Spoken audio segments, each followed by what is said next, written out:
Y esta pequeña formación que os vamos a dar hoy va sobre todo, pues eso, sobre la protección de la marca y el diseño industrial, ¿no? Como activos intangibles. Eh, yo por mi experiencia, sobre todo con las micropymes y las pymes, estas son dos tipos de protección de IP, menos la marca que el diseño, cierto es, pero sí que son dos tipos de protección de IP que muchas veces se dejan como en un segundo plano, especialmente el diseño, que es el hermano pequeño, digamos, un poco de todo esto. Generalmente muchas veces se hacen desarrollos tecnológicos, se protege enseguida, se va enseguida por la patente. Y la marca siempre se deja para más adelante. La marca es cierto que no es un tipo de protección que corra tantísima prisa como las patentes o los modelos de utilidad en su defecto, igual que el diseño industrial, de hecho, pero bueno, son tipos de protección que conviene tener muy presente, ¿vale? Y no dejar de lado su protección, ¿de acuerdo?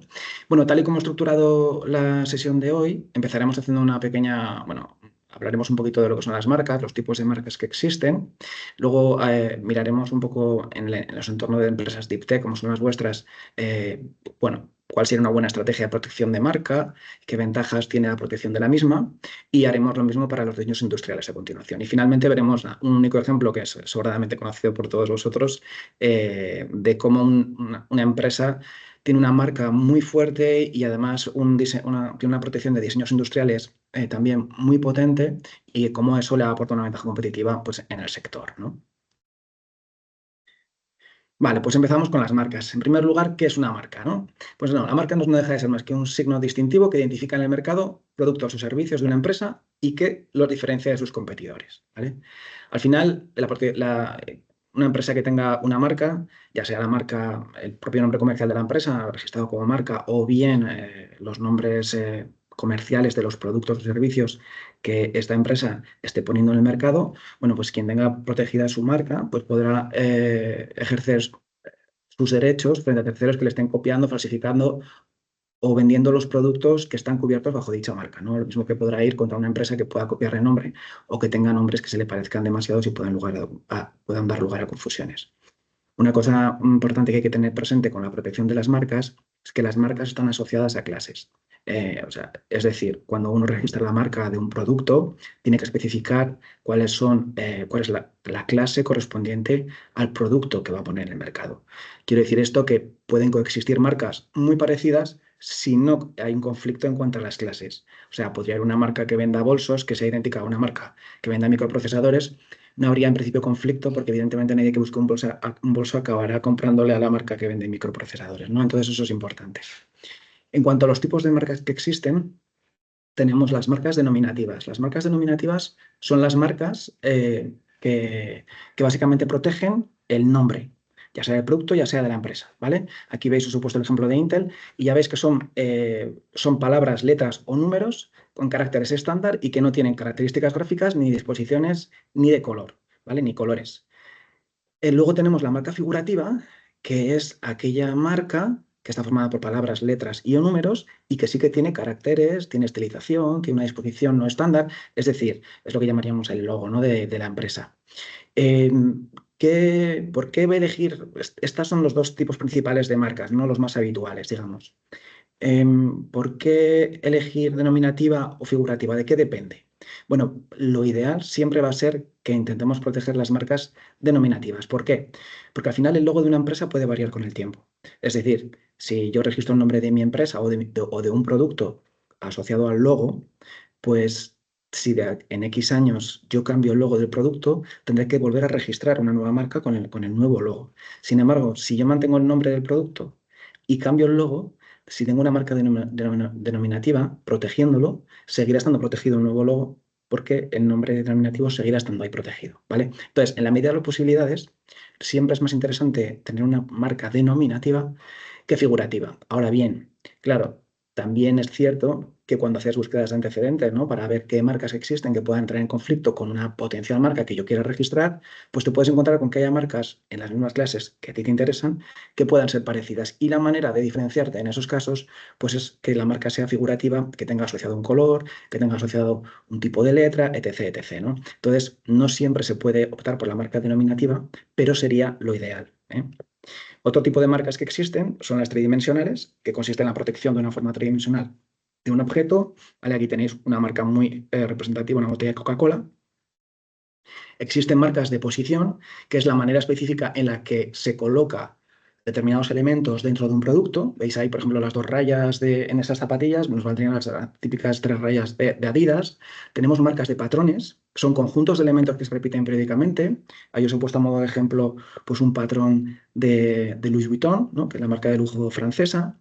Tenemos marcas de colores, conformadas por uno o varios colores sin contorno. A mí siempre se me ocurren con las marcas de colores, todos asociamos en el mundo de la telefonía determinados colores a determinadas compañías, ¿no?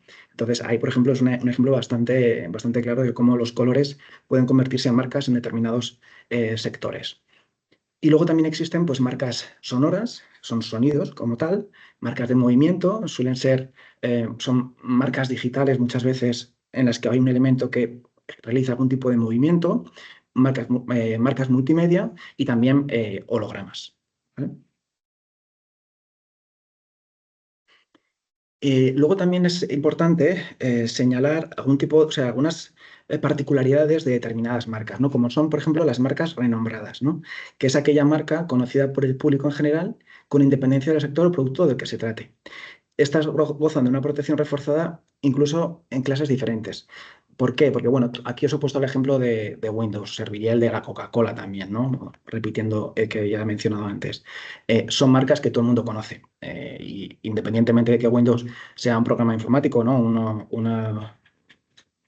Bueno, un sistema operativo, todos sabemos todos conocemos la marca Windows, incluso si alguien quisiese proteger en una clase distinta la marca Windows, pues al final a todos nos lleva siempre al mismo producto. Y por tanto, en esos casos se considera que la marca es renombrada y tiene esa protección adicional. Y es que no se permitiría pues, la protección incluso de la marca Windows en este caso o la marca Coca-Cola en clases distintas que no tengan que ver ni con sistemas operativos ni con bebidas, ¿no? En el caso de Coca-Cola. Y luego están las marcas notoriamente conocidas, que es aquella que dentro de un sector determinado del público o de un territorio en concreto es conocida por la mayoría de los consumidores en ese sector, ¿no? Y aquí os he puesto el ejemplo de Nvidia, que siendo una marca bastante conocida, sigue siendo una marca que probablemente igual nuestros padres o abuelos puedan no conocer, ¿vale? Porque a lo mejor es de un sector que a ellos se les escapa, ¿vale? Pero que dentro del sector, como puede ser el de las Deep Tech, o un sector incluso menos especializado, bueno, ni siquiera hay que ser muy especializado, ¿no? Pero bueno, dentro de un sector más especializado, todo el mundo la conoce y la reconoce, ¿de acuerdo?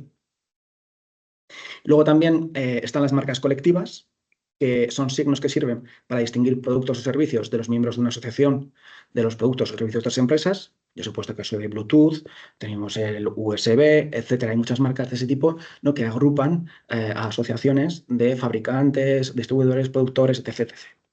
Y luego marcas de certificación o de garantía, que son signos que sirven para distinguir productos o servicios que el titular de la marca certifica respecto de los materiales, modo de fabricación, presentación de servicios, origen geográfico, calidad, precisión, etc., ¿no? Y ahí os he puesto, pues, bueno, una marca de Intel, que es un sello de certificación para centros de datos. Luego también hay que pensar en las marcas en cuanto a su ámbito geográfico, ¿no? ¿Dónde puedo registrar yo una marca? Bueno, pues podemos optar en primer lugar por las marcas nacionales. Si os gusta aquí la marca española, pues estamos en España, pero bueno, uno puede presentar una marca en cualquier país del mundo. En el caso de España, estas marcas se solicitan ante la Oficina Española de Patentes y Marcas y evidentemente solo cubre el territorio nacional. También existen marcas regionales, y os he marcado aquí la marca de la Unión Europea, que se solicita ante la Oficina Europea de Marcas y que cubre a los 27 países pertenecientes a la Unión Europea. Aquí voy a hacer un pequeño inciso porque si para los que hayáis tenido experiencia con patentes, por ejemplo, la patente europea cubre muchos más países. Os digo esto porque, por ejemplo, en el caso de una marca europea, al referirse exclusivamente a países de la Unión Europea, por ejemplo, no cubriría Reino Unido, cosa que la patente europea sí que cubre, ¿vale? Eso hay que tenerlo bien presente. No es tan amplia la cobertura que te da la marca europea versus la cobertura de la patente europea, que sí que es mayor, ¿vale? Y luego también existe la marca internacional, de acuerdo al Tratado de Madrid, que cubre actualmente 131 países o regiones, ¿vale? Es un trámite que está centralizado y que te da potencialmente la posibilidad de registrar tu marca en estos 131 países.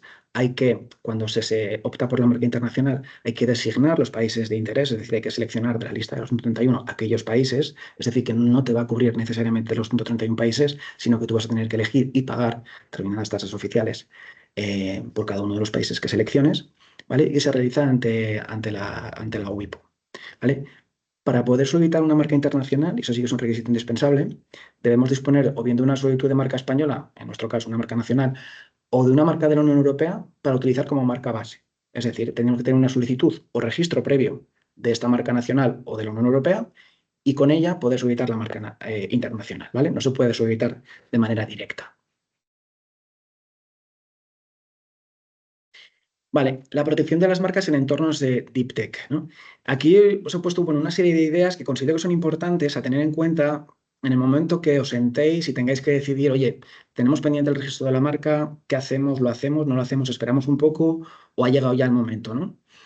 En el caso de empresas Deep Tech, os caracterizáis todas por ser empresas tremendamente innovadoras, ¿no? Y también coincide también otro factor ahí, y es que en el campo de la Deep Tech sois muy innovadores tecnológicamente, pero también es un entorno muy cambiante a nivel tecnológico. Es decir, las invenciones muchas veces, la vida útil de una invención en vuestros campos son relativamente cortas, porque la tecnología avanza tan rápido que enseguida se quedan obsoletas, ¿no? Entonces, bajo ese prisma tan cambiante, la protección de la marca puede ser bastante importante, porque la protección de la marca permanece, ¿vale? Así como podéis tener productos, servicios, especialmente si tenéis productos y servicios software, por ejemplo, en el campo, ahí van a tener una vida útil probablemente relativamente corta, la marca de empresa e incluso las marcas asociadas a los productos, más allá de que luego vaya a haber mejoras o cambios en el producto que estéis poniendo en el mercado, esa marca va a permanecer mucho más en el tiempo, ¿vale? Em, Eso es lo que pongo en el segundo punto, básicamente, la rapidez de la evolución del sector versus la estabilidad que ofrece la marca en el tiempo.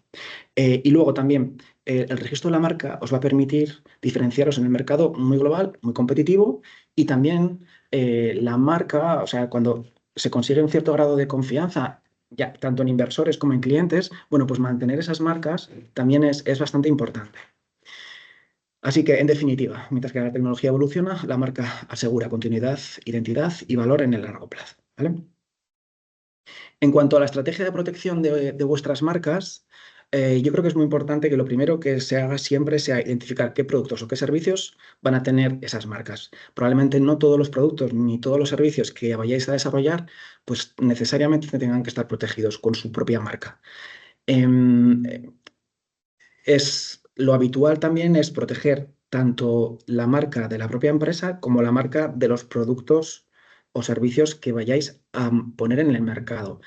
En mi opinión, puestos a elegir, si tenéis que priorizar por una cuestión a lo mejor, pues yo qué sé, económica, ¿no? Dices, oye, tengo sin proteger el nombre de la marca ni el del producto, yo siempre optaría por proteger primero el del producto, siempre y cuando lo vayáis a lanzar al mercado. Hasta que no lo lancéis al mercado, puede no ser tan urgente. Siempre es conveniente protegerlo cuanto antes, pero la urgencia viene en el momento del lanzamiento al mercado. En un momento como ese, en el que estáis a punto de lanzar un producto al mercado, si tuvieseis que elegir, optar primero por la protección del producto y después ya iremos a la protección del nombre de la empresa, ¿vale?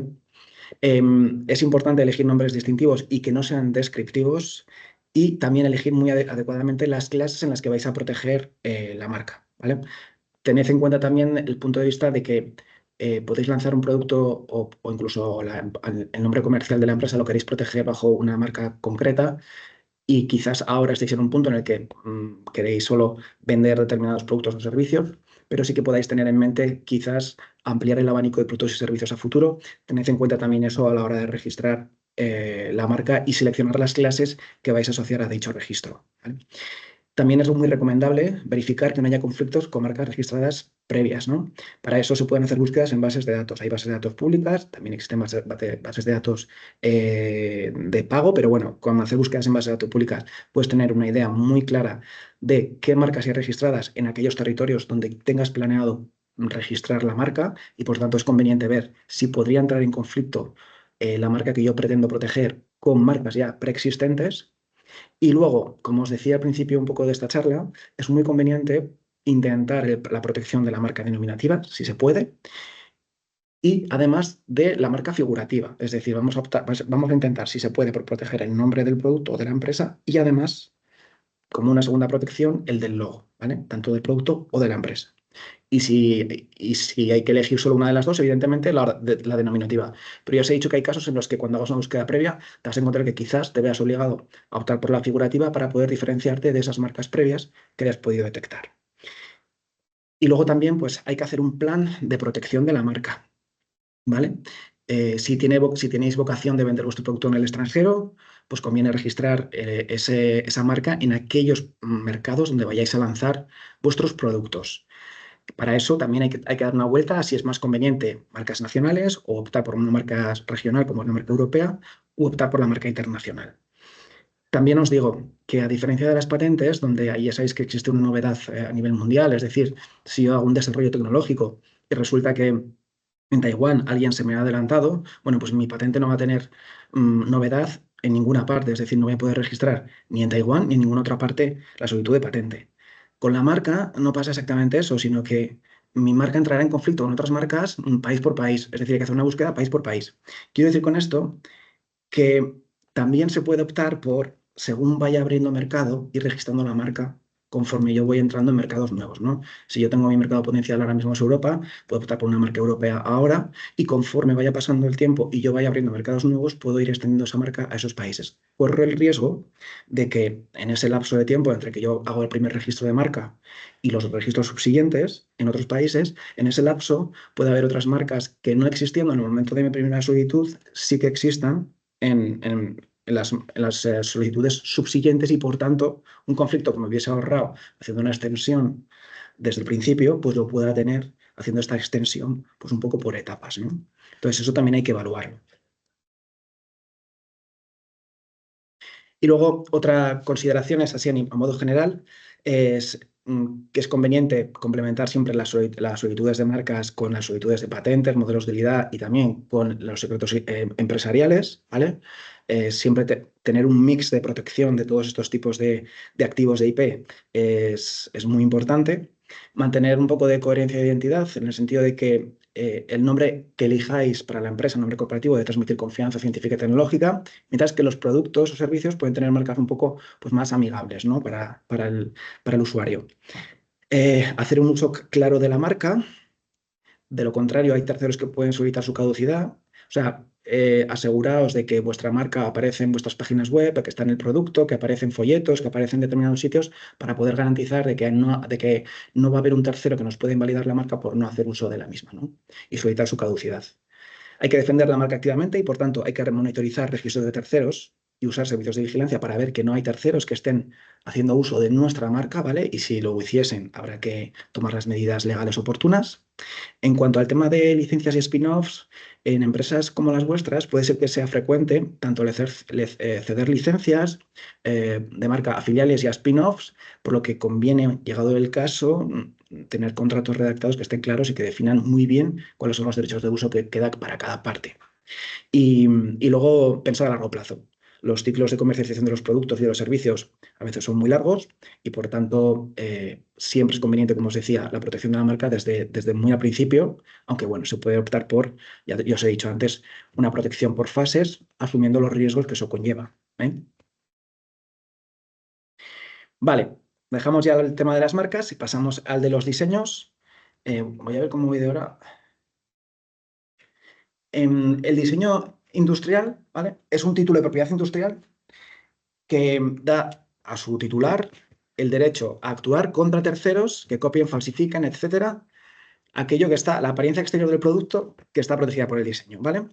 Lo que se protege aquí es la apariencia estética de un producto, las líneas que lo definen, su contorno, forma, colores, textura o materiales, etcétera.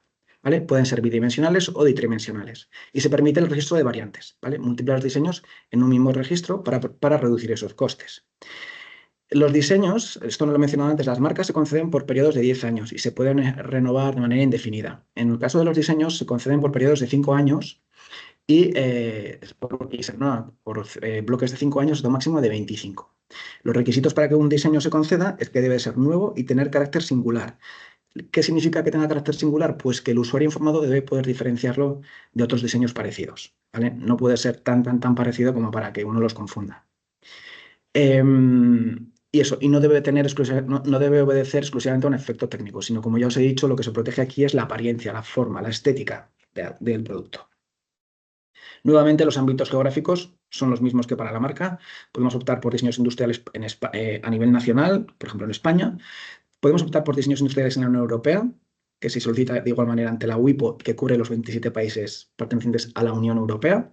Y también se puede optar por el diseño industrial, que en este caso cubre 82 países o regiones, ¿vale? Y se realiza también ante la WIPO.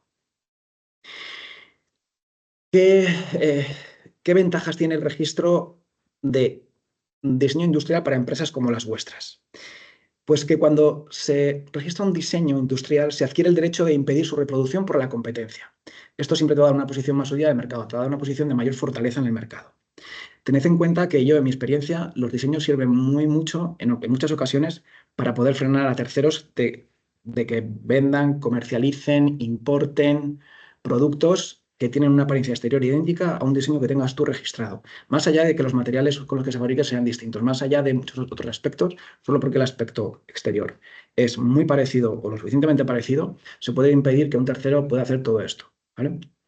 Luego, el registro de diseño industrial es un activo intangible, esto también vale para el caso de las marcas, no lo he mencionado antes, que puede incrementar significativamente el valor de la empresa al permitir prohibir importaciones y ventas de productos, ¿vale? En el caso de estar protegiendo un producto, y esto tiene mucho que ver con la combinación de la patente con el diseño industrial y también tiene que ver con el hecho que os decía al principio, bueno, es que el diseño industrial es uno de esos tipos de protección de IP que la gente se olvida muchas veces, ¿vale? Que en el caso de estar protegiendo un producto, el diseño lo hace más atractivo y llamativo a los clientes y puede ser motivo de decisión de proceso de compra. Muchas veces nos olvidamos de que cuando yo diseño un dispositivo que puede ser muy tecnológicamente muy avanzado, nos olvidamos muchas veces del aspecto de diseño, del aspecto, vamos, de lo que hace atractivo para un cliente, que muchas veces es el aspecto visual, ¿no? Y conviene tenerlo siempre en mente para protegerlo. El registro de un diseño valioso además contribuye a obtener un mejor rendimiento de la inversión. Y lo que os decía, el caso de la patente o el modelo de utilidad no protege la forma de algo, únicamente protege el funcionamiento, la disposición de los elementos interiores, etcétera, etcétera. Y con el diseño industrial conseguimos reforzar y ampliar la protección, ¿vale? Conseguimos redondear un poco esa protección. Protegemos el aspecto técnico del mismo y también el aspecto más estético del mismo, ¿vale? Y en cuanto a la estrategia de protección, pues conviene para las empresas como las vuestras que protejáis diseños que sean visuales, que dan imagen corporativa. Y esto pueden ser interfaces de vuestros softwares, equipos de laboratorio, elementos visuales clave.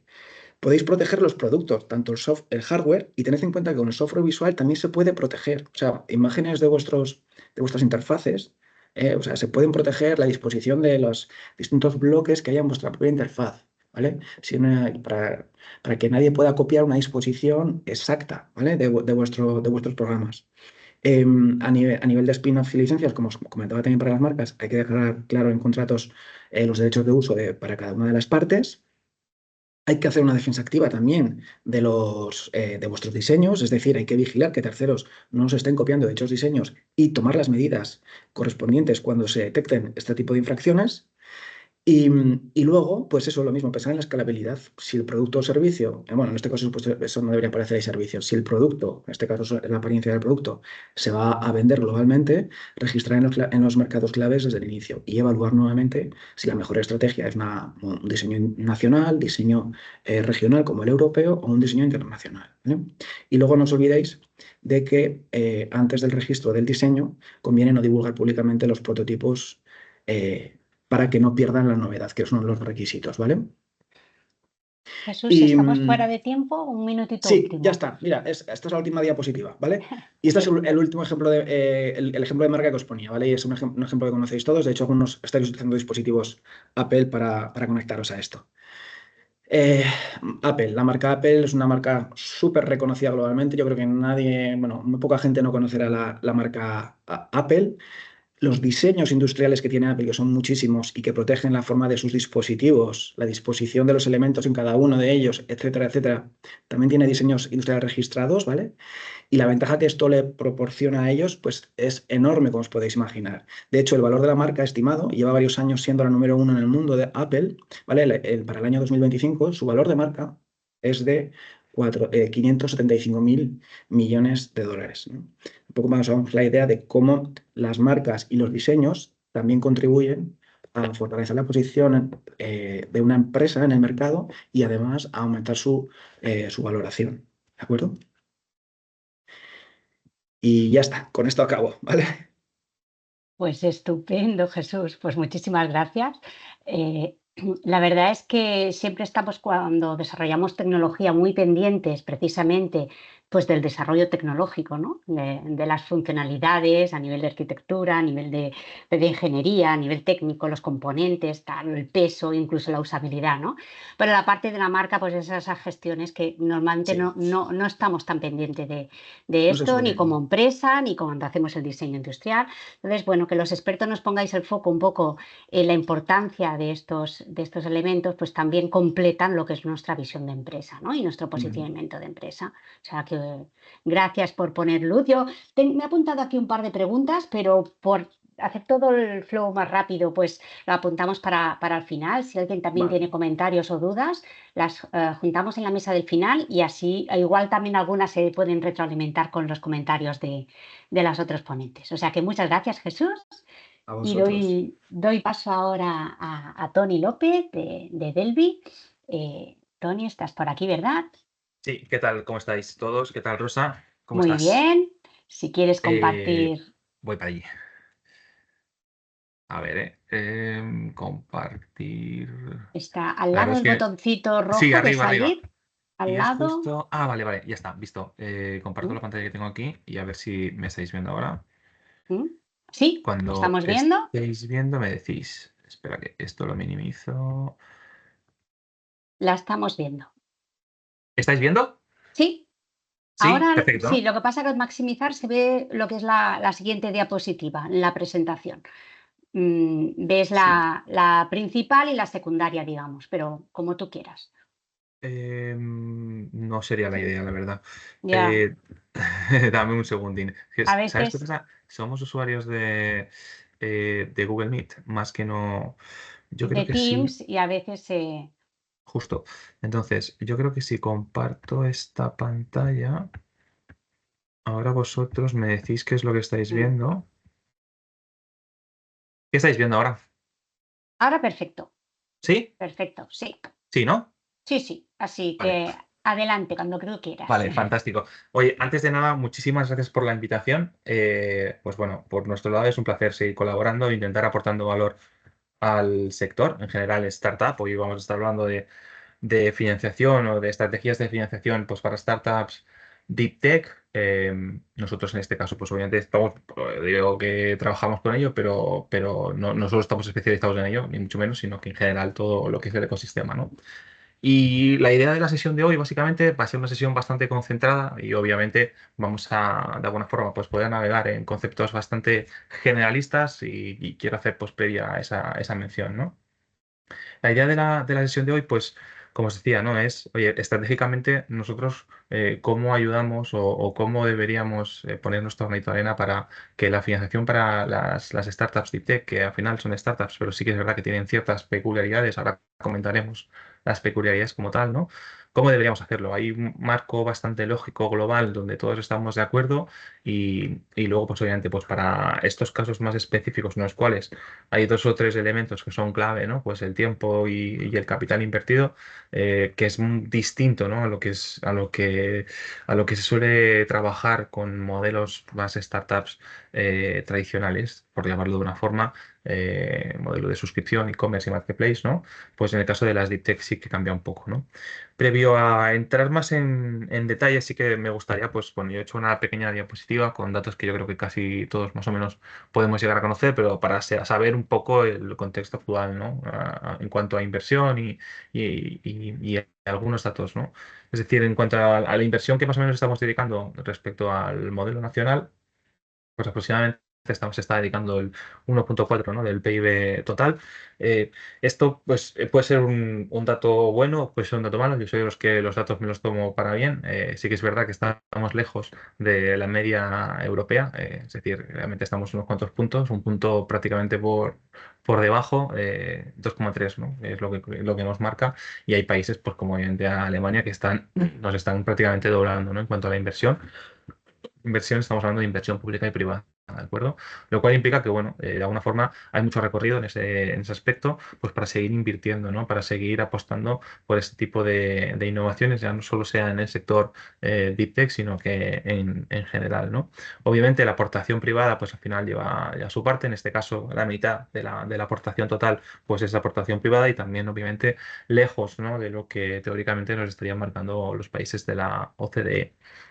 Respecto a los instrumentos que contamos, pues obviamente ya lo iremos viendo y lo hemos desgranando y comentando, pero contamos con dos tipos de instrumentos, los privados y los públicos, ¿no? Es decir, por último, en este listado estamos viendo capital riesgo y instrumentos financieros como tal, pues al final todo lo que es respecto a ayudas públicas, ¿no? En cuanto a ayudas públicas, pues podemos contar con todas las deducciones fiscales que se aplican directamente en el impuesto de sociedades o deducciones fiscales como tal, en I+D+I, ya sea pues por proyectos que se estén haciendo, personas que estén trabajando en el proyecto y demás, pero obviamente sí que faltan, ¿no?, pues vehículos que ayuden a fomentar y que ayuden a poder invertir, ¿no? Por supuesto que hay programas de inversión, de ayudas a fondo perdido, subvenciones y también préstamos que ayudan muchísimo, ¿no?, a todas estas startups que se están desarrollando para cada una de las etapas, pero si nos fijamos y miramos hacia afuera, pues obviamente al final hay un recorrido importante en el cual pues, podemos hacer ese esfuerzo en general.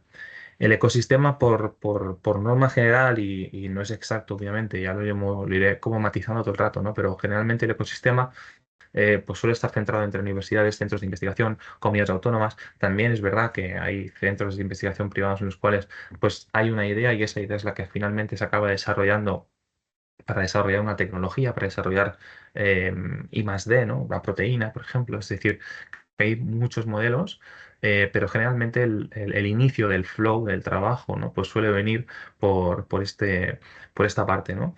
El mercado, pues sí, es un mercado de alto riesgo. O sea, hemos de contar que el mercado de startup, así en general, pues es un mercado de alto riesgo. Estás, Tony, pero es un mercado de alto riesgo en comparación, pues si lo comparamos, por ejemplo, al final nosotros siempre intentamos llevárnoslo todo a nuestro terreno, somos financieros y claro está, ¿no? Es decir, es un mercado de alto riesgo desde el punto de vista del inversor, ¿no? Al final coge el dinero, lo voy a invertir en una startup, es una startup TIC, por lo tanto el riesgo es mayor. Y es mayor el riesgo básicamente porque el capital también es mucho más mayor y la prolongación en el tiempo también, ¿no? Es decir, que al final, desde el momento en el que tenemos la idea hasta que finalmente esa idea se puede rentabilizar, pues pueden pasar años, ¿no? ¿Eso significa que siempre va a ser así? No, es posible que a lo mejor podamos ser mucho más rápidos y en vez de que sean 5 o 10 años, pues poderlo hacerlo en 2 o 3 años. También puede ser, obviamente, ¿no? Pero no estamos hablando de algo común, sino lo común generalmente pues solemos estar en torno a movernos en esto, en unos 5, 10 años, lo cual implica que al final hay una elevada incertidumbre y es difícil pues atraer esas inversiones, ¿no? No hay tantos vehículos en ese sentido, ¿no? Y en cuanto a capital riesgo, que es la segunda parte donde las startups pues se acaban financiando. Claro, el capital riesgo, al tener un sector, al tener un mercado quizá menos maduro que el resto de los mercados, por ejemplo, el resto de mercados europeos o mercados como Estados Unidos o en el caso de Corea, pues sí que es verdad, ¿no?, que el capital riesgo, lo que es el ticket final que a lo mejor puedas optar, pues es menor. Si, por ejemplo, lo comparamos con Francia o con Alemania, que multiplican quizá por 4, ¿no?, veces lo que normalmente podemos llegar a levantar, lo cual provoca que muchas de las startups de tech tengan que nacer, crecer ya con esa visión más global, que es bastante normal cuando estamos desarrollando tecnologías deep tech, y optar pues, por esos fondos más europeos donde realmente la inyección de capital es superior y pueden permitir, ¿no?, a que el proyecto salga hacia adelante, ¿no? Cuando hablamos de modelos deep tech, generalmente hay dos variables, hay muchas otras variables, ¿no? Pero hay dos variables que sí que tenemos en cuenta desde un punto de vista por la parte de financiación, ¿no? Es decir, al final tenemos que tener en cuenta que son proyectos que tienen ciclos de desarrollo muy prolongados, ¿no? Hasta que realmente alcanzan la rentabilidad, si finalmente es que alcanzan la rentabilidad. Y lo que tenemos que de alguna forma preservar, ¿no? Es que en cada uno de los ciclos seamos capaces, ¿no? de llegar al siguiente ciclo, ¿no? Y no de agotar los recursos económicos en el primer ciclo por no tener una buena previsión, ¿no? Hemos de tener en cuenta que las necesidades de financiación, ¿no? Las necesidades de inversión para todo ese desarrollo, pues suelen ser bastante elevadas. O sea, que al final no son proyectos en los cuales realmente acabas desarrollando un producto o un servicio, más bien producto que no servicio, y lo puedas acometer, ¿no? Pues en los siguientes 2, 3 años, sino que generalmente llevan un estudio importante, llevan una inversión importante de capital y durante un tiempo prolongado, lo cual es súper importante preservarlo, ¿no? Por lo tanto, el objetivo principal de todo fundador, fundadora, es tener muy, muy claro en un primer momento cuál es la idea en la cual querer basar ese desarrollo tecnológico, que luego seguramente se puede ir iterando y probablemente con el tiempo irá cambiando, pero generar esa planificación estratégica, ¿no? Y muy de la mano con el director financiero, ser capaz de dibujar esa planificación estratégica, aterrizarlo, yo siempre lo digo, ¿no? Bajarlo a un modelo matemático con el objetivo de poder visualizar de forma matemática, que es mucho más sencillo, cuál va a ser la proyección, ¿no? Y hombre, está claro que al final es una proyección, es un presupuesto que vas a hacer y que obviamente luego tienes que ir validando, por supuesto, ¿no? Pero el hecho de poder hacer esa planificación financiera en base a esa planificación estratégica, nosotros lo llamamos de otra forma, ¿no? Nosotros llamamos, tienes un business plan, has dibujado un business plan, ¿no? En función a cuántas personas necesito para acometer este proyecto, cuál va a ser el proyecto, qué necesidades de inversión va a tener este proyecto, cuáles van a ser los hitos para este proyecto, cuándo en principio determinaremos que necesitaremos patentar este proyecto, antes lo comentaba el compañero, ¿no? Cuando tendremos o queremos, ¿no? registrar la marca, al final van a ser hitos importantes de cara a poderlos de alguna forma dimensionar dentro de esta planificación financiera. Y esta planificación financiera al final va a ser un modelo financiero, no nos vamos a perder, pero sí que es verdad que ese modelo financiero va a ser un dibujo. Nosotros trabajamos con plantillas de Excel, pero al final porque nos permite, ¿no? De alguna forma modular muy bien cuál va a ser la extensión y lo que queremos hacer y las necesidades de caja que vamos a poder obtener. Y de esta forma, pues dibujar. Ostras, Tony, pero ¿cuánto dibujamos, ¿no? ¿Cuántos años dibujamos dentro de lo que es esa planificación financiera? Sabiendo que el modelo Deep Tech o los modelos Deep Tech son modelos en los cuales, como hemos visto antes, tienen ciclos largos, entre 5 y 10 años. ¿Tiene sentido dibujar 10 años para un modelo?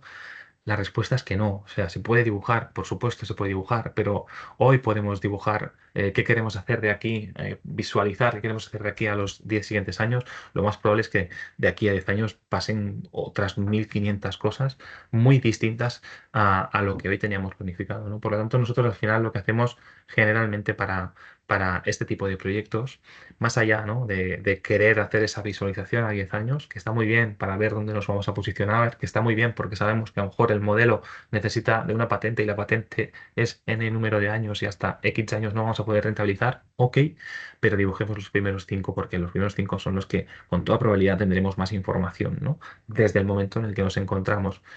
Y a partir de ahí, que ya hemos dibujado estos, ¿no? Hemos podido hacer esa previsión de esos 5 años de forma mensualizada a través de un modelo financiero, dividamos esos 5 años en tres. Es decir, tendremos como tres etapas, ¿no? Ahora veremos cada una de las etapas, de qué se basa, ¿no? ¿Qué consiste? ¿Cuál es un poco la estrategia que usaremos para cada una de las etapas? El hecho de poder tener las tres etapas bien dibujadas nos permite, por un lado, tener una visión pues mucho más clara, ¿no? De qué queremos hacer, cuáles son los hitos que queremos conseguir para estas etapas y sobre todo, y más importante, nos permite también poder determinar cuáles son las necesidades de financiación para cada una de las etapas y eso, a su vez, nos permite poder tener una conversación mucho más sana, más creíble, más clara, ¿no? Con todos nuestros posibles inversores, ¿no? Ir a un inversor a pedirle financiación para un plan de 5 años es muy difícil, ya que el inversor, cuando vea ese plan inicial, que es una idea, tener que invertir a un proyecto a 5 años, su prima de riesgo, en principio, es mucho más elevada. La pregunta es, ¿pero eso no puede suceder? Claro que puede suceder, obviamente. Al final, un inversor cuando está invirtiendo en etapas tempranas, en lo que se va a fijar van a ser principalmente tres cosas, ¿no? El tipo de producto que se está haciendo, que se quiere desarrollar, en qué fase está, la posibilidad de mercado que pueda haber, ¿no? Ostras, es un mercado global, es un mercado nuevo, hay un potencial muy fuerte y por último, el equipo que hay detrás, ¿no?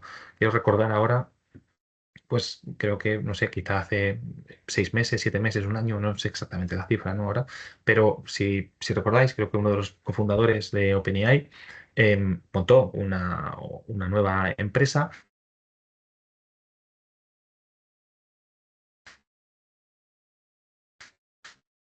Es decir, era un proyecto que aún no había desarrollado producto. El potencial obviamente sí que existía, pero lo que sí que tenía era un nombre. Entonces, en ese momento sí que pudo levantar mucho más capital porque realmente el equipo tenía un legacy, ¿no? Tenía ya un currículum importante y por lo tanto es un caso aislado, ¿no? Lo normal es, en estas primeras etapas, obviamente, es difícil poder levantar capital, insisto, ya que el inversor, si es un business angel, si es un venture capital, pues tiene una prima de riesgo muy elevada y necesita ver los hitos de cómo han ido evolucionando los procesos, si estamos llegando o no a cada uno de los ciclos, ¿no? Todo esto ahora lo veremos un poco desgranado en cómo están hechos cada uno de las etapas, ¿no? Por lo tanto, por acabar de cerrar este primer punto, ¿no?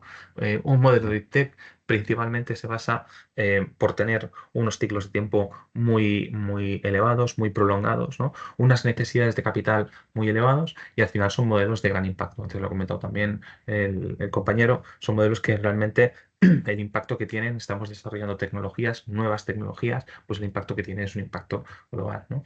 Yo os he dejado aquí algunos ejemplos de startups Deep Tech que tenemos en nuestro país para que obviamente los podáis revisar, creo que hay muchísimos, y ya veréis que más o menos el denominador común de cada una de ellas son modelos de gran impacto, son modelos que en algunos casos es posible que sean más jóvenes me refiero desde el punto de vista de cuando se ha creado la startup, pero si vemos las personas que hay detrás probablemente tenga bastante tiempo trabajando, ¿no? Y son modelos que han levantado bastante capital si lo vemos, ¿no? En comparación al resto de las startups.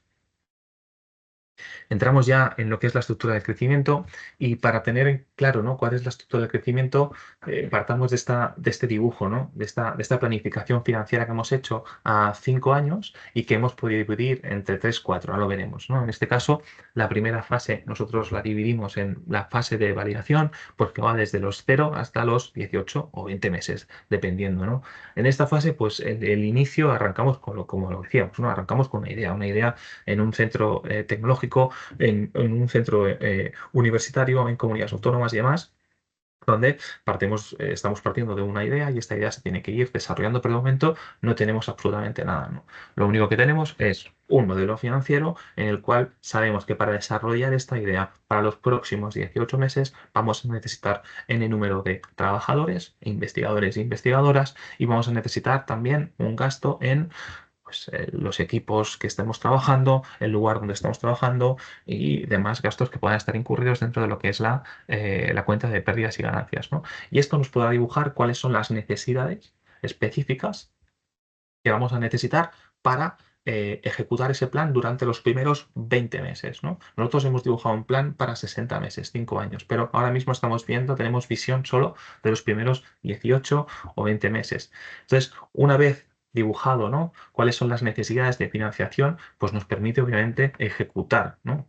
Qué es lo que necesitamos y hacia dónde queremos ir. Hemos hecho un modelo financiero con una serie de hipótesis y assumptions, sabiendo que hay una serie de comportamientos que obviamente esto no es exacto, ya lo sabemos que hay siempre agentes externos o agentes internos incluso que nos pueden hacer variar, ¿no? Ese modelo, pero el hecho de poder dibujar con hipótesis y con assumptions específicas, pues nos permitirá un poco revisar cuáles son las necesidades de capital. Generalmente, para estas primeras etapas, a la hora de levantar capital, tendremos dos opciones, levantar capital privado y levantar capital público, ¿no? Arrancaremos por la parte del capital privado y por norma general arrancaremos por las 3 Fs, ¿no? Family, Friends and Fools. Generalmente, y ya veis que estoy poniendo generalmente y lo hablo de forma condicional, por supuesto, solemos estar en torno a unos 150 o 200 mil euros. Hay casos que pueden haber más, hay casos que pueden haber menos, ¿no? Entonces, si hemos determinado que para esos primeros 18 o 20 meses necesitamos, por ejemplo, 400.000 euros, y hemos sido capaces de levantar 200.000 euros, ¿no? A un tipo de dilución del 10, del 15 o del 20%. Ahora comentaremos cuál es la diferencia entre levantar un tipo de dilución o tener, perdón, un tipo de dilución u otro. En este caso lo que podemos hacer es apalancar, ¿no? Esos 200.000 euros con financiación pública. De tal forma que en estas primeras etapas lo más sencillo, lo más rápido y lo que nosotros generalmente aconsejamos es intentar optar por instrumentos de subvención a fondo perdido, lo cual nos implicaría pues ir dando una serie de hitos para que esa subvención nos la vayan garantizando y no haya ningún problema de retorno, y luego apalancarlo con préstamos, ¿no? Con préstamos públicos como por ejemplo puede ser ENISA, ¿no? Que diría que el 95-99% de las startups ha contado con ENISA, y al final es una institución que realmente hace un papel muy importante dentro del ecosistema startup español en general, lo cual ayuda, ¿no? La forma de cómo funciona una ENISA es muy sencilla. Has levantado 200.000 euros y en función al tipo de ENISA hay 4 o 5 tipos en los cuales podemos acceder a esos préstamos, pero generalmente, por hacerlo sencillo y no alargarme en este punto, generalmente ellos lo que te están haciendo es una cofinanciación del proyecto. Es decir, no están financiando directamente, sino que como has levantado 200.000 euros, esos 200.000 euros los has elevado a público, a capital, ellos lo que te hacen es 1 a 1 de ese capital. De tal forma que tienes la posibilidad de presentar una opción para un préstamo de otros 200.000 euros. Obviamente esto pasa por comité, hay un proceso, ¿no?, que se tiene que ejecutar y que se tiene que trabajar para que finalmente te hagan una propuesta económica, y generalmente, pues si has levantado 200.000 euros, es posible que puedan haber otros 200.000 euros. Obviamente por encima, pues podemos intentar levantar algo más de capital público, como puedan ser subvenciones y demás, ¿no?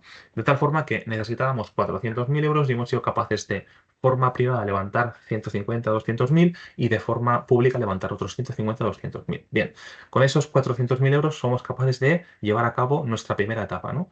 Dentro de esta primera etapa, y es muy importante, tenemos que ser capaces de empezar a generar, ¿no?, relación con los siguientes inversores, tanto sean Business Angels como Venture Capitals. En este caso seguramente serán en una fase mucho más early. ¿Por qué? Porque nos interesa arrancar esa ronda no cuando tengamos un runway, no cuando tengamos caja para 2 meses, sino cuando tengamos caja como mínimo para 9 meses, ¿no? Entonces es como, ostras, acabamos ahora mismo de arrancar con 200.000 euros, estamos pidiendo financiación a ENISA y X por otros 200.000, han pasado ya 6 meses y ya tenemos todo el capital desembolsado. Pues al cabo de 2-3 meses empezar ya a hablar con los siguientes inversores con el objetivo de generar confianza, de generar credibilidad, de explicarles que lo que se está desarrollando ahora mismo va a ir por hitos y estamos consiguiendo todos estos hitos.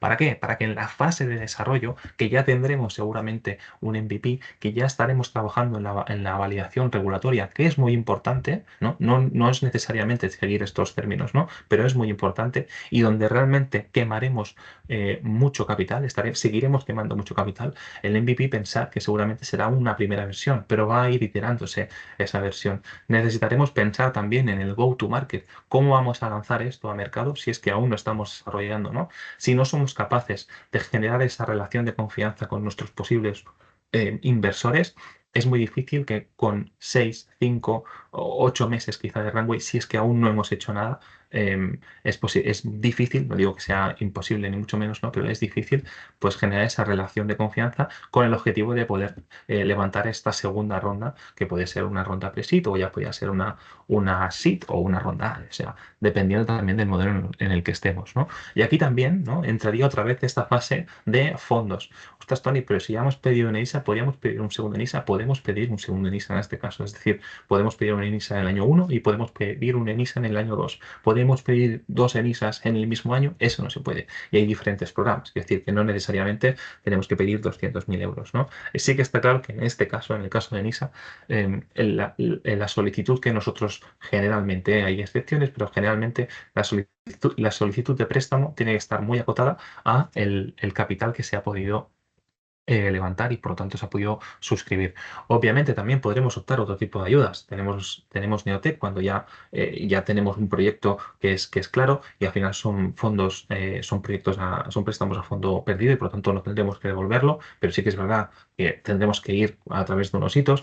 Hay ayudas europeas hasta un máximo de 2,5 millones de euros, también, insisto, a fondo perdido. Por lo tanto, es importante para esta fase acompasar los desembolsos del capital con los hitos técnicos y regulatorios. socios, con el objetivo de alcanzar, ¿vale?, todos los objetivos que tenemos desde un punto de vista financiero y también desde un punto de vista de regulación y la relación que tengamos con los próximos inversores, ¿no?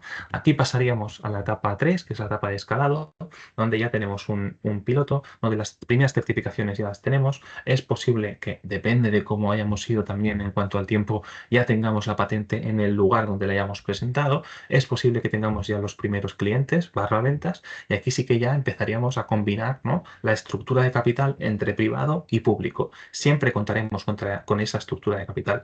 ¿Cuál sería la estructura ideal de capital? Hombre, pues por cada euro que entra de forma privada deberían entrar 2 euros públicos. Eso sería lo ideal.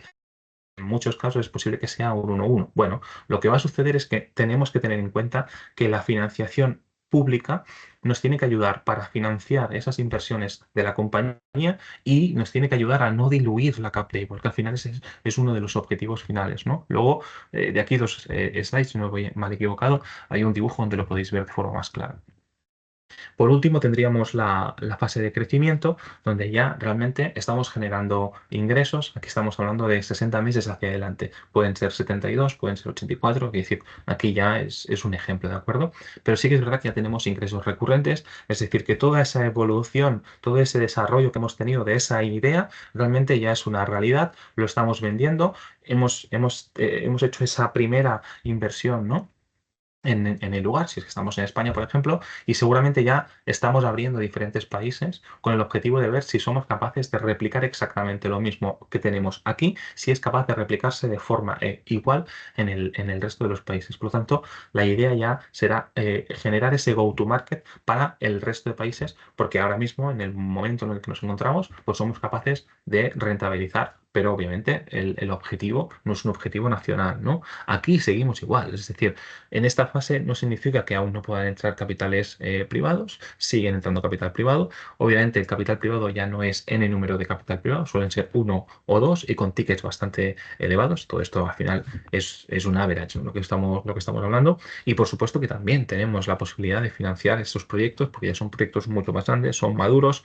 al Estado también por supuesto le interesa y hay programas hechos ya específicamente para proyectos en los cuales ya se están generando ingresos específicamente, la tecnología está desarrollada, ya tenemos una patente, seguramente estaremos trabajando en la marca, de todas formas que ya acaba todo pues teniendo bastante sentido, ¿no? Y podemos aprovechar, ¿no?, ese sentido para generar pues una mayor confianza, tener un mayor presupuesto y seguir acometiendo ese plan financiero que no nos vamos a olvidar, ¿no? Lo tenemos dividido por fases y seguimos en esta fase en la cual lo que no queremos, lo que queremos preservar básicamente es que la caja pues no se rompa, ¿no? Y tener siempre ese runway de, nosotros decimos, ¿no?, en startups tradicionales cuando tenemos que empezar a hacer rondas de financiación, intentamos siempre arrancar esa ronda de financiación con 6 o 9 meses de runway, es decir, 6 o 9 meses de caja, en este caso, que son modelos startups, pero son distintos, ¿no?, al modelo startup tradicional, ya que los tiempos son mucho más prolongados en cuanto a la regulación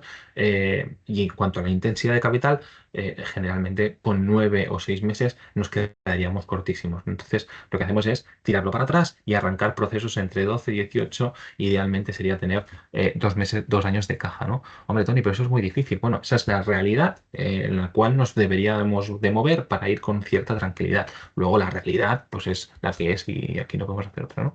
El objetivo es acelerar la llegada al mercado global, pues obviamente para llegar a conseguir esa rentabilidad que al final esos venture capitals han entrado y que en algún momento pues quieren rentabilizar, ¿no? Por hacerlo todo en una forma mucho más resumida, creo que Tony, el el dibujo... último minutito, si te parece. Vale, ya está, justo me quedan dos diapos.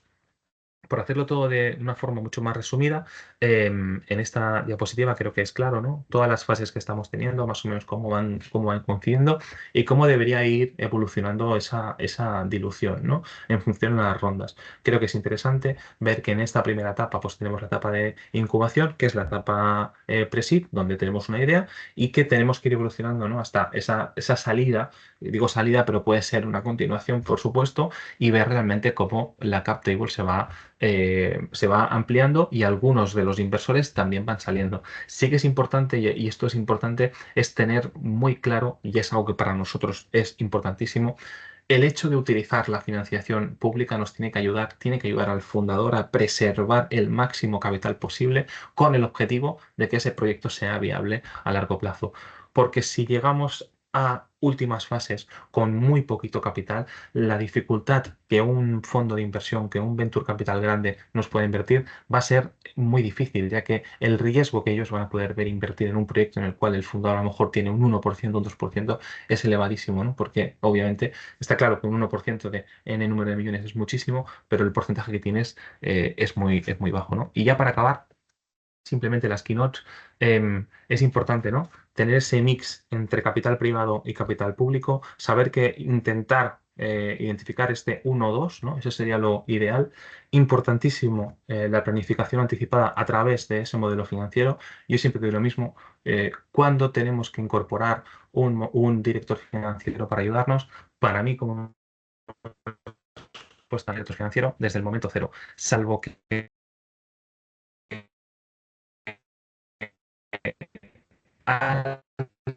alguien es un punto importante, para mí es importantísimo porque va a ir acompasando y va a ir de la mano con el crecimiento y saber exactamente cuáles son los timings, y obviamente la ejecución estratégica es la clave para saber exactamente en qué punto estamos y acometer ese proyecto. Y con esto ya, en principio, ya he acabado. Pues muchísimas gracias, Tony. Hemos tenido algún pequeño microcorte al final, pero se ha escuchado perfectamente Vale, todo el pues seguimiento. disculpadme. Además, con la slide delante, pues se podía seguir perfectamente. Vale. Yo creo que ha sido muy interesante porque aunque a grosso modo quizás muchos de los oyentes sí que tienen ese proceso muy claro, ¿no? De, bueno, ¿qué viene detrás?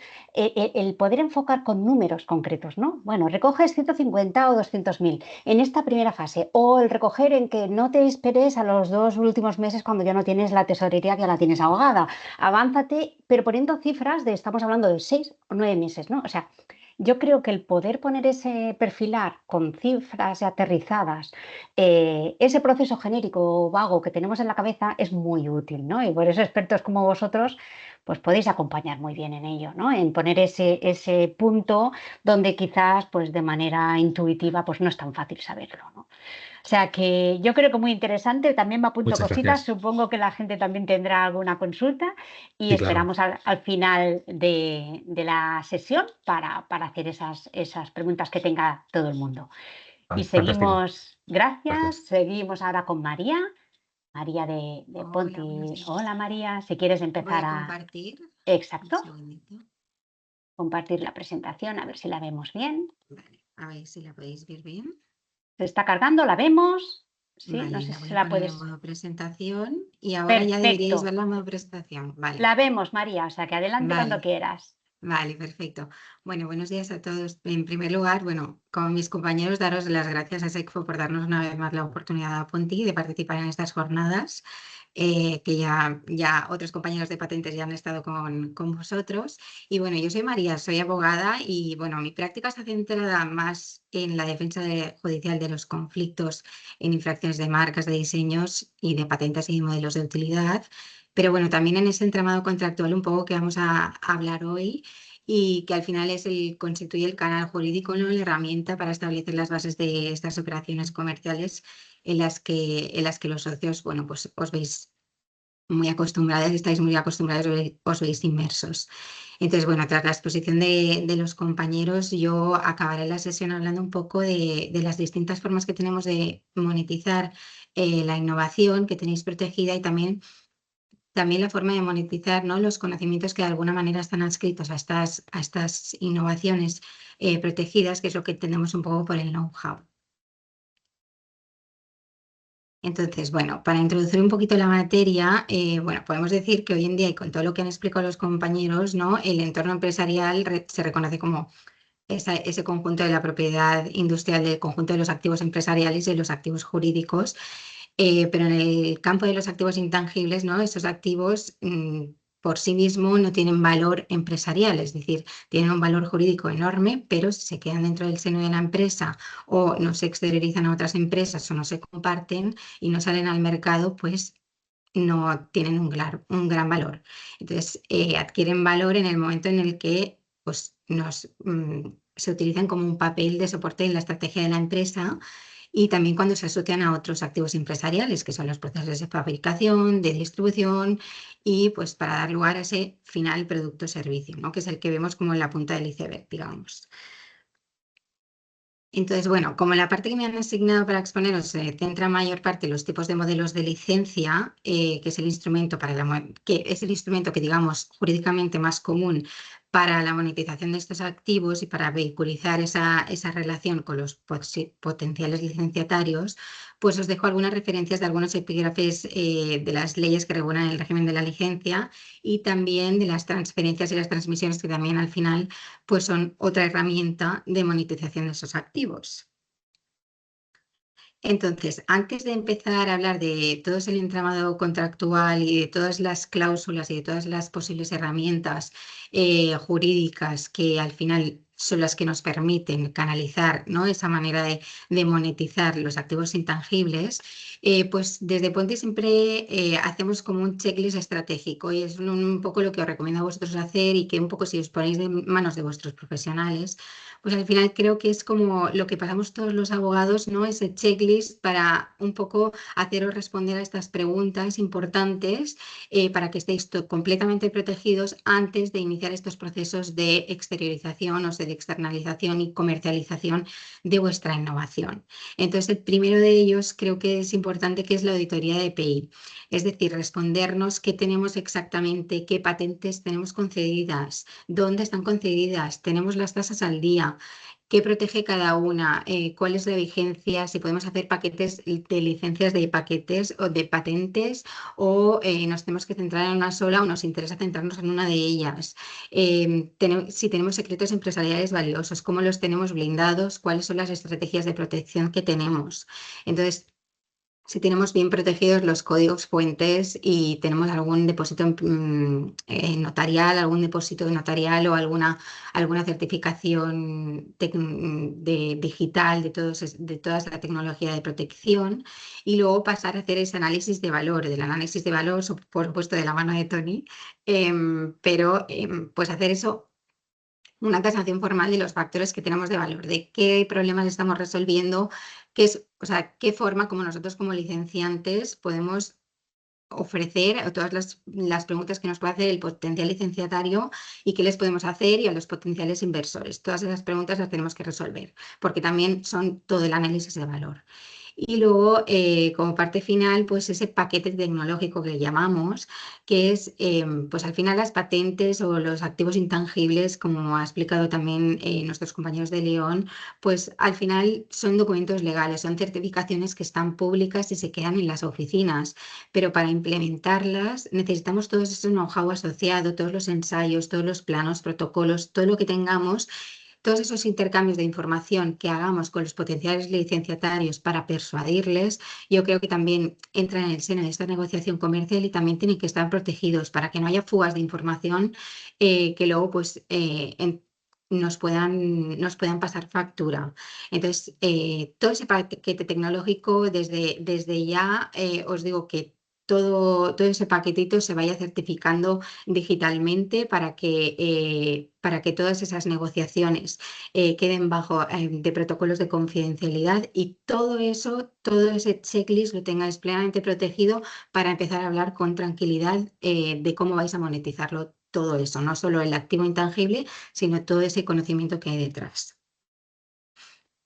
Entonces, bueno, una vez hecho el checklist, entramos ya en el contrato puramente de licencia. El contrato de licencia, como vamos a ver aquí los diferentes modelos de licencias, pues el contrato, digamos, de licencia, la licencia es la herramienta jurídica como más versátil, digamos, y más común para monetizar los activos empresariales sin perder el control como licenciantes y nosotros como titulares de los activos. Entonces, todos los activos intangibles son susceptibles de licencia, ¿no? Las patentes, los secretos, los diseños, las marcas. Entonces, es jurídicamente el acuerdo por el cual vosotros como titulares y licenciantes autorizáis a un tercero como licenciatario a explotar vuestra tecnología bajo unas condiciones pactadas. Entonces, la mejor analogía, y entendiendo que los activos intangibles son un derecho de propiedad, el derecho real por excelencia, ¿no? Pues la analogía sería el contrato de alquiler, digamos, que vosotros no vamos a vender la casa, no vamos a perder la propiedad sobre la patente, sobre el modelo, simplemente vamos a conceder un derecho de uso a cambio de una contraprestación económica, que es lo que conocéis básicamente como los royalties o las regalías. Entonces, este es el contrato que permite mantener el control sobre ese activo y también el que permita al licenciatario pues, llevarlo al mercado, asumiendo los costes y los riesgos de fabricación, la distribución y la comercialización. Entonces, vamos a ver, dentro de los modelos de licencia, por excelencia, tenemos como los dos modelos principales. Es una cláusula más, en realidad, la exclusividad, pero es lo que determina que una licencia sea de un modelo o de otro. Entonces, por un lado, como no todas las licencias son iguales, vamos a ver la licencia exclusiva, no exclusiva y luego pues diferentes variantes que también tenemos de esta cláusula en sí, porque no deja de ser una cláusula de este entramado contractual, ¿eh? Entonces, la elección de la modalidad es la que definirá un poco qué control se cede al licenciatario y cuál es el alcance del mercado al final. Entonces, si es una licencia exclusiva, quiere decir que nosotros como titulares vamos a tener un único licenciatario. Es la licencia, digamos, más intensa y, bueno, solo el licenciatario puede explotar la tecnología en el territorio y el campo que se haya pactado o el que proteja la patente o el activo intangible en cuestión, porque al final son derechos territoriales. Entonces, si los titulares no nos reservamos, bueno, en este caso las empresas que actuáis como licenciantes no reserváis el derecho en una licencia exclusiva, se entiende que no vais a poder comercializarlo, no vais a poder explotar la invención. Entonces, se suele usar normalmente los casos donde hay una gran inversión por parte de los licenciatarios y pues quieren mantener esa exclusividad y es lo que va a garantizar pues un poco ese monopolio dentro del mercado y ser único a través de, o sea, para explotar vuestras invenciones. Y a cambio, los royalties en estos casos pues suelen ser un poquito más altos. Entonces, en el otro extremo tenemos las licencias no exclusivas. Las licencias son las que se pueden conceder a múltiples empresas o a múltiples personas físicas o jurídicas para explotar vuestra tecnología, pero también por vosotros mismos. Entonces, sí que es cierto que se pierde más el control sobre la invención, porque al final pues, tienes múltiples licenciatarios, pero bueno, pues es un vehículo pues, bueno, digamos que es el vehículo ideal para si quieren tener un amplio alcance y son comunes las licencias de amplio uso como los códigos de software, donde lo que buscamos es una difusión masiva.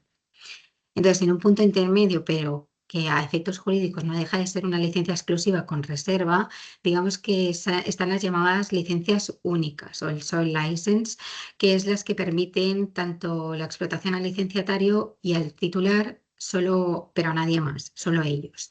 Entonces, trata de una licencia exclusiva, pero con una reserva, que como os digo, la ley de patentes, por ejemplo, la licencia exclusiva, si no hay una reserva expresa en el contrato, pues se entiende que el licenciante no puede explotar la invención. Entonces, bueno, es un buen equilibrio para colaborar con un socio estratégico sin cerrarse por completo la entrada al mercado para los licenciantes. Entonces, otra mención es a la que en el sector del IT quizás estáis también acostumbrados a ver, es el cross-licensing, que es el trueque de tecnología, digamos, que es que dos empresas se pueden licenciar mutuamente las carteras de activos. Imaginaos en las carteras de patentes, en el caso de poder operar sin riesgo de que estéis infringiendo la patente pues, de otra empresa, de otra startup. Entonces, pues ahí hay el cross-licensing y es como un win-win para ambas empresas y es una estrategia, digamos, de coexistencia entre ambas patentes para que no os infrinjáis la una a la otra. Entonces, llegamos a la finalidad del vehículo, de este vehículo jurídico, ¿no? Que es la licencia por excelencia, que es obtener una rentabilidad de la invención. Entonces, ¿cómo se materializan los ingresos? Pues realmente como quieran las partes. En las legislaciones que os he indicado se estructura un régimen de licencia, pero ya os adelanto que no se estructura ninguna base, ninguna ninguna regla de establecer la contraprestación, sino simplemente se trata de un contrato con base del Código Civil. Entonces la contraprestación es una obligación más y es un traje a medida entre las partes. Entonces, aquí os explicaré un poco los modelos que son más comunes, sobre todo en el ámbito de las patentes, que pueden ser, por ejemplo, o que hay modelos híbridos, o sea, la combinación de ambos. Entonces, por ejemplo, el pago único o el pago inicial, que es una cantidad final, digamos, fija a la firma del contrato, y esta es la que nos proporcionará pues una liquidez inmediata, porque al final es como una venta directa de esta autorización de uso para la explotación de vuestra invención, y pues os reduce el riesgo pues a la hora pues de auditar las liquidaciones de los royalties pues semestralmente, anualmente. Entonces al final es una cantidad fija. Pero bueno, al final también genera el riesgo para las empresas de que pues se puede dejar de ganar dinero a largo plazo si Maximis el producto pues se convierte en un producto de éxito en el mercado, en un servicio protegido de máximo alcance. Luego está el más común, digamos, que es el royalty por las ventas netas, que es el modelo de cláusula por excedencia, digamos, que es, bueno, pues es un porcentaje, por ejemplo, el 5% sobre la venta del producto que incorpora vuestra tecnología. Luego está el royalty por unidad, que es una cantidad fija por producto de venta o servicio prestado, que es al final es una cláusula, pues es simple de calcular y auditar para las empresas. Y los pagos por hitos. No es mi expertise, pero bueno, por la experiencia del despacho, lo que veo es que es un tipo de royalty, es un tipo de contraprestación que está enfocada más en el sector de farmacéutico, en el sector de la biotecnología, porque es un poco que hay más riesgos y los riesgos se comparten entre las partes, entonces son pagos condicionados a la consecución de objetivos. Por ejemplo, el pago a tener la aprobación del FDA o al realizar las primeras ventas comerciales en función. Y lo que os digo, en la práctica podéis combinar estas formas de pago. Igual hay otras, o sea, estas son las más comunes en los contratos de licencia, pero lo más habitual, por ejemplo, son modelos híbridos en los que se combina como contraprestación un pago inicial y un royalty sobre las ventas a largo plazo, por ejemplo.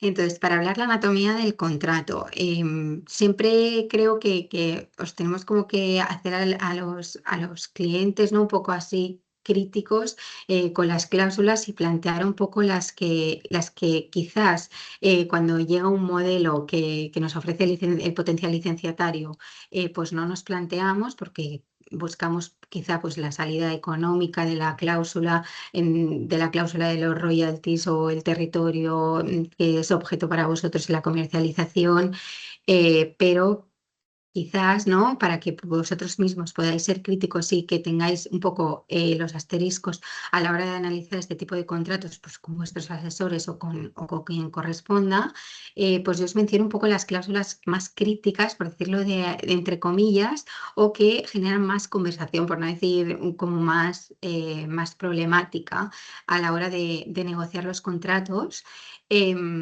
Que sobre todo las dos últimas, la de las mejoras y de la vida postpatente, que quizás no se tienen tanto en cuenta y creo que es muy útil porque es que además le podemos también sacar rentabilidad a eso.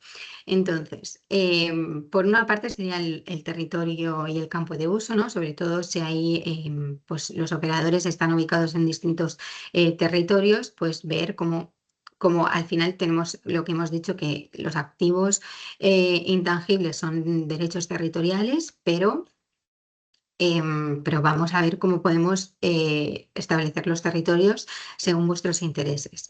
Luego también el tema de las sublicencias. Si puede el licenciatario a su vez sublicenciar vuestra tecnología o no. Y en ese caso siempre recomiendo que se debe asegurar que tenéis derecho a una parte de esos ingresos. Entonces ahí tenemos ya otra vía de monetización de vuestros activos, ¿no? Que no es solo al licenciatario o licenciatarios a los que os habéis otorgado la autorización para hacer uso de vuestra tecnología protegida, sino también a esos posibles sublicenciatarios, pues que os aseguréis ahí la fuente de ingresos. Luego, la parte de las mejoras. Las mejoras, esto es una cosa que no se suele tener en cuenta cuando nos llegan a revisar contratos de licencias que ofrecen a los clientes los potenciales licenciatarios y no se incorporan. Pues es importante, creo, porque ¿qué pasa con esas mejoras que posiblemente el licenciatario desarrolle sobre vuestra tecnología y que sean susceptibles de protección? Entonces, son mejoras que se incorporan a partir de vuestra base. Entonces, ¿qué hacemos con esto? Pues vamos a negociarlo. ¿Se comparte, no se comparte? ¿Quién es el titular? ¿Se va a licenciar por otro lado? Vamos a ver cómo es esto, porque al final esto también es una muy buena fuente de obtener rentabilidad. ¿Qué pasa con esas mejoras? Entonces, creo que esta cláusula es una de las cláusulas más vitales para evitar también problemas futuros de potenciales infracciones por parte de los licenciatarios, porque al final es una relación de confianza, pero puede pasar de todo. Y también pues ver si el licenciatario puede incorporar mejoras a nuestra tecnología y podemos compartir la titularidad, pues al final va a ser otra fuente potencial de ingresos. Entonces, luego, ¿qué pasa en la vida post-patente? Como hemos dicho antes, ¿no? En todo ese paquete tecnológico que tenemos nuestros certificados de patentes que al final, o certificados de registro del intangible que corresponda, o la protección por derechos de autor de ese software, lo que sea, tenemos ahí una protección por tiempos limitados. Entonces, la vida de la patente, por ejemplo, la vida de la patente es tras 20 años o, como ha mencionado el compañero, los diseños que tienen un máximo de protección de 25 años. Pues podemos seguir teniendo rentabilidad de ese acuerdo y convertirlo en una licencia de know-how, porque al final, si incorporamos el acuerdo, pues todo ese paquete de conocimiento que nosotros le estamos trasladando al licenciatario para que pueda explotar la invención, pues ahí estamos ya protegiéndonos, o sea, estamos protegiéndonos además de que no va a haber una fuga de conocimiento y que pueda ser susceptible de apropiación por otra parte, sino que además podemos seguir explotándolo. Entonces, puede ser que, o hemos visto muchas veces que, por ejemplo, los contratos de patente, que a un licenciante, por ejemplo, en el despacho hemos tenido un licenciante que ha licenciado una patente en exclusiva y a la patente solo que le quedaba una vida de 5 años. Entonces ya iban a pasar esos 20 años de vida de la patente. Entonces, ¿qué hemos asegurado? Pues hemos establecido un royalty del 10% sobre las ventas y ese 3% de descargas de conocimiento para que el licenciatario pueda explotar la patente, pues lo hemos mantenido. Entonces, al final hemos asegurado una rentabilidad para el licenciatario, pues que en vez de ser de esos 5 años iniciales de vida de la patente, pues pudieran ser 15, porque hemos asegurado ese 3% de la licencia de know-how. Entonces, creo que también es una buena herramienta y una buena cláusula que podemos incorporar a los contratos y que os va a permitir también ser una herramienta de monetización de vuestros activos, independientemente de que haya alcanzado su vida legal. Entonces, las licencias no son el único camino. Seguramente estáis súper acostumbrados a ver este tipo de licencias porque al final son la herramienta más flexible que permite establecer determinadas condiciones adaptadas a las partes, pero hay otras estrategias que también nos pueden ser adecuadas para monetizar estos activos intangibles. Entonces, como decía, la licencia es la que te permite tener el control, porque al final no estás trasladando la propiedad a nadie, sino que simplemente estás otorgando una autorización a un tercero, pero bueno, hay otros tipos. Entonces, obtenemos, por ejemplo, la venta o la cesión de la patente, que es la opción más directa y es la que implica pues, una transferencia de la propiedad total a cambio de una contraprestación. Pues en el caso de que no estemos interesados en explotar esa patente o que la patente tenga una vida útil más corta, como en el caso que os he explicado antes, pues puede ser una vía de monetización, que esa la conocemos todos, que al final es la venta. Otra vía de creación y también de monetizar es la creación de la joint venture, que es en lugar de una relación de cliente-proveedor, pues se crea una empresa con un socio, con un partner, y nosotros como empresa creadora y titular de esa invención, pues aportamos la patente y nuestro know-how, y el otro socio, pues como un poco ha explicado Tony antes, ¿no? Pues tenemos un socio que aporta el capital, los canales de distribución y la capacidad industrial. Y entonces ambas partes comparten riesgos y los beneficios de la creación de esta nueva empresa. O otra vía es el enforcement.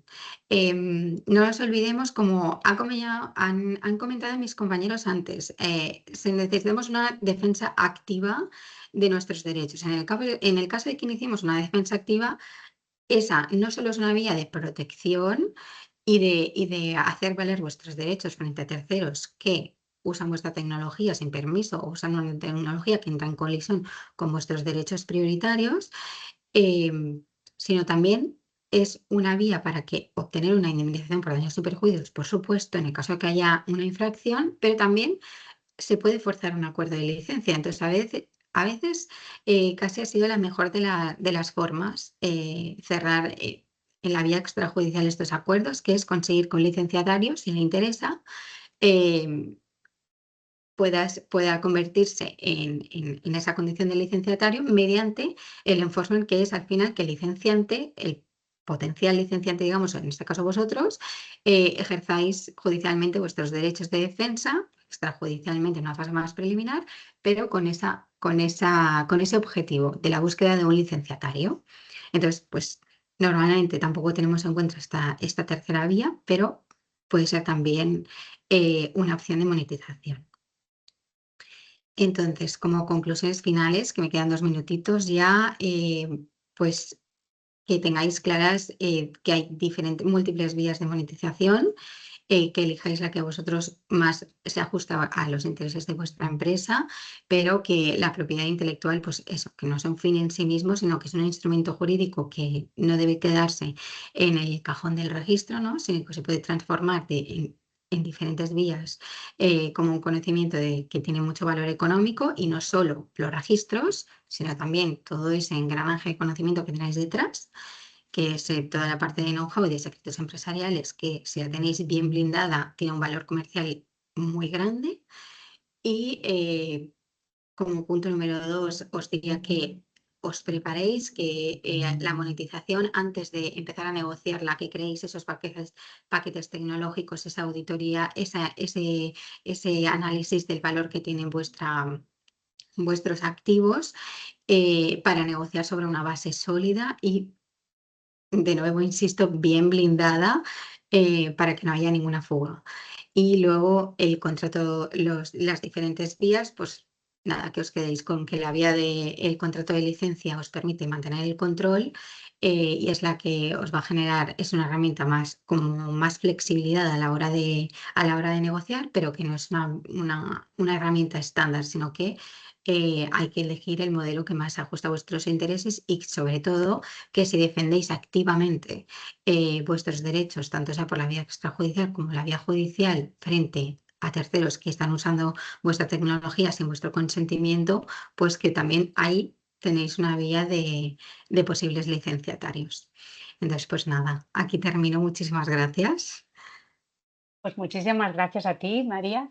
La verdad es que yo creo que el que se pone ahora a crear o tiene el planteamiento de crear una empresa, ¿no? Puede ser todo un mundo, ¿no? Empezar a pensar, ya no digo en litigios, porque entonces es lo último ya que te pones, pero sí que es importante tener idea de ese marco, ¿no? El marco en el que se va a mover tu empresa, que no necesariamente tienes que empezar, evidentemente, ni mucho menos con litigios, pero sí que, bueno, pues un poco los diferentes procesos que van a seguir a su tecnología, pues puede moverse en estos campos, ¿no? Y es interesante saber, pues, Sí, bueno, puedes licenciar, pero que la licencia, pues tiene un abanico, ¿no? Esas licencias sí, cruzadas, esas no exclusividad, Entonces, yo creo que tener ese marco de entrada con tu empresa, o cuando estás planteándote, ¿no? Tener ese marco de movimiento con el que también implica que tu tecnología lleve a ese mercado, de qué manera legal tiene que ir al mercado, es importante, ¿no? Entonces, Sí, porque a veces que nos quedamos solo en el marco de las licencias, ¿no? Y hay muchas vías y lo que decíamos de muchas veces a las startups les genera mucho vértigo iniciar procedimientos de reclamación, pues que ahí es una vía comercial también, o sea, quizás tú tienes una tecnología muy fuerte y muy protegida y que es muy firme y quizás reclamas a un competidor que está usando tu tecnología y lo ves en una feria y se convierte en un licenciatario. Entonces, que no de vértigo, sobre todo, ese mensaje. no, pues mira, es curioso, porque a veces tienes bueno, esa pincelada que acabas de dar, ¿no? De que tienes a veces la sensación de que tiene que ser, pues eso, una confrontación, ¿no? Y lo que tú dices, ¿no? Que puede ser realmente un acuerdo comercial, ¿no? Entonces, que ese diálogo comercial puede tener muchas formas. No, me ha Exacto, parecido sí. muy interesante el poner quizás nueva perspectiva sobre los derechos, ¿no? Y lo que tenemos herramientas jurídicas para hacer valer estos derechos, ¿no? Y lo importante que es estar asesorado y hemos visto como con vosotros, pues ese asesoramiento pues lo ponéis fácil, ¿no? Esa explicación, esos puntos y ese enfoque, ¿no? Para que podamos ir un poquito más acompañados, que bastante complicado es el mundo de las ideas y de aterrizarlas en el mercado. Yo ahora sí que quiero dejar estos minutos finales para aquellos de vosotros que tengáis dudas, preguntas, animaros a que las lancéis ahora, que nos tenemos aquí a Tony, a Jesús, a María y que nos van a explicar con total confianza. Y bueno, pues eso, a que hagáis las preguntas que queráis en el chat o levantéis la mano. ¿Tenéis alguna duda, alguna pregunta? Yo creo que tenéis, ¿eh? Lo que pasa que a lo mejor tenéis la duda de hablar en público y, por supuesto, tenéis los contactos y en las presentaciones de los diferentes ponentes, podéis escribirlos directamente, que van a estar allí en el otro lado para responder vuestras dudas. Yo, Jesús, por lanzar un poco el romper el hielo, ¿no? Que habéis hablado de esa serie de vigilancia, ¿no? Vigilancia que había que hacer, pues eso, para defender la marca, cómo monitorizarla, ¿no? A mí me ha surgido la duda, ¿cómo se hace esa monitorización? ¿Existe una forma de hacerlo o es ayudando con agentes Bueno, expertos en ello? la infracción de la marca puede venir de la mano de tus propios competidores, quienes más los vas a tener bajo, o sea, quien más los va a tener vigilados es el propio propietario de la marca, ¿no? Conoce muy bien y vigila muy bien lo que están haciendo su competencia. Luego, como os decía, también hay bases de datos públicas donde se pueden ver registros de marcas de terceros. Y luego también se puede hacer uso de, bueno, pues, de despachos como cualquiera de los nuestros para que te puedan te puedan echar una mano en esa vigilancia activa de tus derechos, ya no solo de marca, sino de las patentes, de los diseños, de cualquier figura de IP que puedas estar utilizando para la protección, ¿no? de tu innovación. Entonces, sí que es muy importante porque yo tengo la sensación, y lo digo desde el punto de vista de la agencia, ¿no? De que muchas veces los derechos de IP de la gente, las patentes, los modelos, las marcas, parece que las mete uno en un cajón, una vez las ha solicitado, las tiene registradas, las mete en un cajón y casi es que se olvida de ellas, ¿no? Y efectivamente, como decía además María, muchas veces meten un cajón e incluso a sabiendas de que puede haber una potencial infracción de sus derechos, no inicia acciones legales porque piensa, buf, menudo lío, ¿no? A lo mejor no quiero ni pensarlo. Y a lo mejor son procesos que sí que pueden llegar a complicarse judicialmente, pero no tienen por qué. Y puede haber resoluciones cortas en el tiempo, bastante satisfactorias incluso para ambas partes, ¿no? Y que por lo menos hay que explorar esa posibilidad, ¿no? Y si luego uno ve que la cosa se complica, que se alarga, pues uno puede desistir de ello y decir, oye, ya está, hasta aquí. Pero que por lo menos haga una vigilancia activa, que tenga un control de qué es lo que están haciendo los competidores, de si alguien está utilizando su tecnología o su marca, y de por lo menos que por lo menos busque el asesoramiento y que luego ya tome una decisión, pero que no le tenga miedo a esa vigilancia activa y, sobre todo, si haces una vigilancia activa, es para tomar determinadas medidas, llegado el caso. Por tanto, a tomar esas medidas. Que no es un papel para guardar en un Sí, cajón, ¿eh? me parece una perspectiva inteligente, ¿no? Ya que damos el primer paso, pues vamos a seguir con los siguientes, no lo vamos a dejar en el primero y ya está, ¿no? Mira, Jesús, veo que en el chat José Luis Gómez preguntaba, Jesús ha dado un valor de la marca de Apple, creo que del orden de los 5 billones de dólares. ¿De qué métodos se utilizan para valorar una marca, especialmente si aún no tiene interacción comercial? Y para otros intangibles, patentes, etcétera. Muchas gracias, ¿no? Sí, me consta que existen distintos métodos para la valoración de la IP, pero yo no soy un experto concretamente en valoración de intangibles y no me atrevo a decirte ni cómo lo ha calculado Apple, ni cuál es la mejor estrategia para valorar una marca ahora mismo. No sé si quizás mis compañeros te puedan ayudar y tengan más experiencia en tema de valoraciones. No sé, Tony, vosotros si os apalancáis en algún enfoque o... No, la respuesta rápida. O sea, yo creo que al final, en muchos casos, la marca como tal, y si nos ceñimos, al caso de Apple, ¿cómo podemos valorar cuánto vale Apple? Es justo lo que decía Jesús. Existen muchos métodos, eso sí que es cierto. Sí que es verdad que estamos hablando de una marca súper reconocida por todos de mucho tiempo y eso también, quieras o no, hay muchos de los métodos que quedan invalidados que hoy podemos estar ejecutando. Normalmente nosotros, en el caso de, y ahora me vais a decir, bueno, puede ser lo mismo, pero puede ser no lo mismo, ¿no? Pero normalmente para las empresas, startups, para las cuales nos dicen, oye, ¿cuánto valemos nosotros? ¿No? Que muchas veces está asociado a cuánto vale mi marca, porque es como empresa, marca puede ser exactamente lo mismo en muchos casos. Eh, sí que es verdad que podemos llegar a usar 2 o 3 métodos de valoración de empresas que no marca, pero lo que creo que sí que es importante es que hay expertos, e insisto, yo en este caso no podría llegar a serlo. Sí que es verdad que hay expertos que pueden llegar a valorar el potencial de esa marca y lo valoran en base, insisto, varios criterios que para mí es potencial, mercado, histórico, que decir que hay muchos valores que seguramente no los podemos ahora mismo revisar y no hay una única valoración. Imagino que será un mix de valoraciones en las cuales, pues bueno, lleguemos a un acuerdo. Y ya sé que esto no ha respuesto la pregunta. A mí que conste que todo el tema de valoraciones de intangibles es una de las cosas que más complicadas me han parecido desde siempre. Porque siempre me ha parecido que las valoraciones son muy subjetivas en ocasiones, ¿no? Al final, lo que determina el valor de algo siempre es lo que alguien esté dispuesto a pagar por aquello que pretendes valorar. Entonces, se pueden dar muchas valoraciones, se puede dar determinados valores sobre el papel a muchas cosas. Al final, lo que valen las cosas es lo que alguien al final esté dispuesto a pagar por ellas. Pero lo importante que es darle un valor adecuado, porque Sí. esa empresa se va a mover en base a eso, ¿no? Cuando pida Claro. inversión, cuando... Sí, sí, totalmente.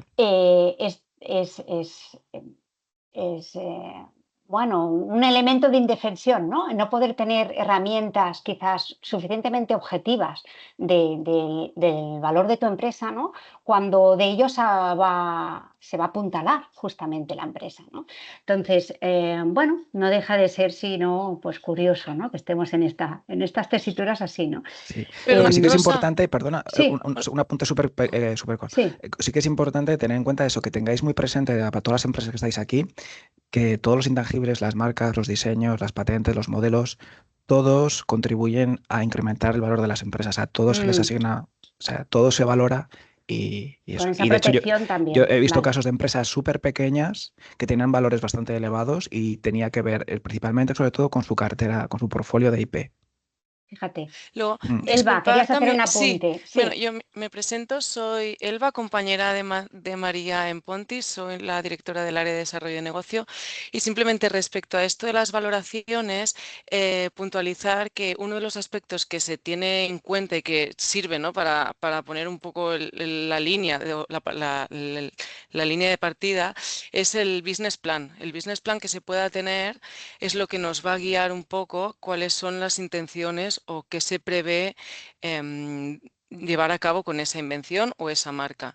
Y luego también otra cuestión son las comparativas de otras, ¿no? de soluciones análogas que puedan haber en el mercado, más otras multitud de variables que ha comentado Tony, pero sí que es bastante importante pues, tener un business plan desarrollado, sobre todo para aquellas invenciones que todavía no se han lanzado al mercado. Entonces, simplemente era eso, hacer este Entonces, apunte. se hace una similitud en lo que es la valoración de la empresa y la valoración de la marca, Sí, ¿no? O un sea, poco, sí. hay como una ambigüedad, ¿no? A la hora de Sí. distinguirlo. No sé Sí, si un poco José Luis sí. quería enfocar más precisamente en el tema de marca, pero veo que como a veces es difícil distinguirlas, ¿no? Lo que es la marca de lo que es la empresa. Lo que pasa es que yo creo que es importante que tengamos claro que una cosa es la valoración de la compañía y está claro que dentro de la valoración de la compañía está la marca, eso es indiscutible, pero creo que es importante también, o sea, lo digo por estar al inicio de la pregunta, ¿no? ¿Apple vale lo que vale porque tiene un producto que tiene un potencial de venta X, lo cual nos va a llevar a una rentabilidad Y? Probablemente sí, pero es que tiene un valor de marca brutal. Es decir, que hoy en día Apple saca, yo soy consumidor de Apple, saca cualquier cosa y yo lo voy a comprar. En cambio, probablemente hay otras empresas que también son súper reconocidas, que seguramente tendrán 1.200 patentes y no tienen esa posibilidad porque el reconocimiento de marca, el engagement con el cliente no es tan fuerte como el de Apple. Ahora, ¿eso cómo se contabiliza? Claro, esa es la difícil. O sea, yo totalmente de acuerdo con el hecho de que, lo que justo decía Elba, con el hecho de poder dibujar, ¿no? Ese business plan hacia donde queremos ir, lo que nos queremos gastar y hacia ahí ver un poco, ¿no? Porque de hecho también es una de las fórmulas para las cuales nosotros podemos generar valoraciones y también por múltiplos, es decir, ostras, si esa empresa que hace lo mismo que yo tiene una valoración de 1.000 millones, probablemente yo también tenga una valoración de 1.000 millones. Ok, pero tienes que demostrarlo. O sea, Sí. que en ese sentido, que no es tan sencillo. O sea, yo creo que cuando justo por acabar, lo que decía Jesús, valorar algo que es intangible, y yo lo acoto, ¿no? A lo que decía Warren Buffett, al final el mercado te paga lo que vales. Y a pesar de que tú digas, no, no, que esto vale muchísimo, que me ha llevado muchísimos años, ya, pero a lo mejor o no has sabido venderlo y tiene un valor muy potente, o a lo mejor el mercado realmente tiene la razón y no lo es. Mm, Muy bien. Pues yo, siguiendo también con esto de la marca y sobre todo a nivel financiero, cómo ayudar, ¿no? También hay ayudas, entiendo, o no lo sé si las hay, para subvenciones, para proteger tu marca, proteger, no sé si Sí, las patentes, hay sí, subvenciones específicas para esto. sí, de hecho creo que la sesión justo previa que hicimos me tocó precisamente a mí todo el tema de subvenciones y ayudas que había para todo el tema de la protección de la IP, incluyéndose marcas, patentes, etcétera, etcétera. Sí, a Vale, ver pues ahí. que quien esté interesado, en Mm, nuestro canal de YouTube de SECFO vamos colgando todas estas sesiones, o sea que podéis acceder a esta mm. sesión previa y escuchar también esos comentarios. Y siguiendo con el tema de ayudas, Tony, tú que hablabas del tema de Neotec, el enfoque con CEDETI para préstamos y tal, ¿vosotros ayudáis en esta redacción de ayudas a Neotec? O sea, ese acompañamiento no solo para decir oriéntate aquí, sino cuando haya que solicitar esa ayuda. A veces, bueno, no solo es que tengas todos los condicionantes para poderla pedir, sino que realmente lo que pongas en esa solicitud tenga cara y ojos para que luego sea concedida, ¿no? En vuestro despacho ayudáis con este tipo de ayudas. Exacto. Justo. Nosotros hacemos las dos capas y lo hacemos así porque realmente creemos que tiene mucho sentido. O sea, en el momento en el que entras como director financiero y puedes hacer esa planificación, ese dibujo, ¿no? De hacia dónde queremos llegar para los siguientes 20, 40 o 60 meses, aquí vas a tener unas necesidades de financiación, que insisto, cubres con parte pública y con parte privada, ¿no? Entonces, en este primer momento, pues como estás arrancando y tienes pocos inputs, sí que nosotros también como despacho obviamente nos encargamos de todo lo que es la redacción de memorias, de modelos financieros, ¿no? Para poder entregar toda esta documentación, pero si no tienes la capa financiera, desde un punto de vista financiera estratégica, como para poder prever, ¿no? El tema de los timings, ahí puede ser que tengas un problema y me explico súper rápido, ¿no? Encontramos muchas veces cuando ha podido venir un cliente, ostras, mira, tengo una startup, deep tech o no deep tech, tengo ahora mismo un runway, es decir, una caja para 6 meses y la verdad es que quiero optar a esta ayuda. Vale, de media, a lo mejor en esta ayuda, desde que arrancamos el proceso hasta que finalmente tenemos el primer desembolso, puede ser que de media estemos 8 meses, lo cual pasa que hay 2 meses en los cuales no estamos cubiertos y tenemos que empezar a jugar, ¿no? Entonces, ese punto yo creo que es muy importante porque muchas veces nos encontramos que el fundador, por razones X, puede llegar a pensar que el hecho de generar toda esta documentación, que puede ir más rápido o menos rápido, ¿no? Generalmente podemos estar entre 3-4 semanas desarrollando un Neotec, desarrollando un ENISA, presentando Horizonte Europa. Al final tienes que reunir mucha información desde un punto de vista más compliance, ¿no? Es decir, cuentas anuales y demás, ¿no? Documentación que es propia de la compañía, más luego la documentación que tienes que hacer. Oye, hay que hacer una memoria técnica, hay que hacer una memoria económica, tenemos que diseñar un modelo financiero para poder exponer realmente, ¿no? a los organismos públicos que ese proyecto es invertible y que necesitamos esto. Esto lleva tiempo, no es ipso facto. Y no es que lleve tiempo por parte nuestra, que obviamente lo lleva, porque al final llevará los N número de semanas, sino que luego hay un proceso de validación por parte de las instituciones públicas. En cada uno de las ayudas tiene sus tiempos distintos y a pesar de que muchas veces queremos ser lo suficientemente ágiles, sí que es verdad que necesitas a alguien dentro del equipo o un experto, puede ser Delvio, puede ser cualquiera, que te diga, cuidado, que si te quieres meter en esta ayuda, que sepas que de media vas a estar entre 6 y 8 meses. Como tengas ahora mismo un rango y cortito, cuidado que tendremos que sufrir y habrá que hacer ajustes. No pasa nada, hacemos ajustes en el modelo, pero que sepamos que vamos a llegar ahí, ¿no? Entonces, siempre decimos, y muy especialmente para las Deep Tech, hay que intentar avanzarse. Hay que solicitar dinero cuando tenemos dinero, porque si no, luego la cosa se complica, ¿no? Entonces, esa planificación es súper clave para tenerlo claro. Y entonces, a partir de aquí, pues obviamente sí que lo desarrollamos todo. La importancia de la planificación está claro.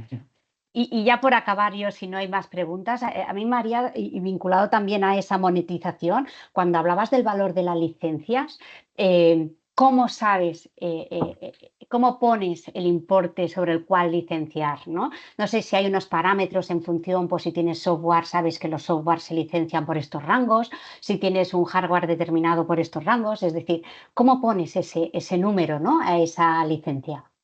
Bueno, aquí voy a pedir ayuda también del compañero Jesús, pero que seguramente sabe muchísimo de ello, pero sí que tengo entendido que en determinados sectores, por ejemplo, yo trabajo con muchos clientes enfocados en el retail, aquí en el despacho, entonces sé que los rangos de los porcentajes siempre están entre el 3 y el 10 y nunca, siempre nos solemos mover en esas zonas y la parte esta de, como te comentaba, del know-how, ¿no?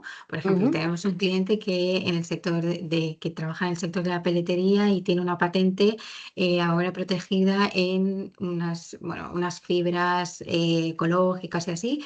Entonces, se ha establecido por su sector del retail el porcentaje del 7% licenciatario y se ha bajado al 3% el de know-how, por ejemplo, por hablar un poco de lo que hablamos ahora. Claro, en el sector del Deep Tech no lo controlo tanto, que quizás tendría que pedir ayuda a mis compañeros de patentes o de Jesús.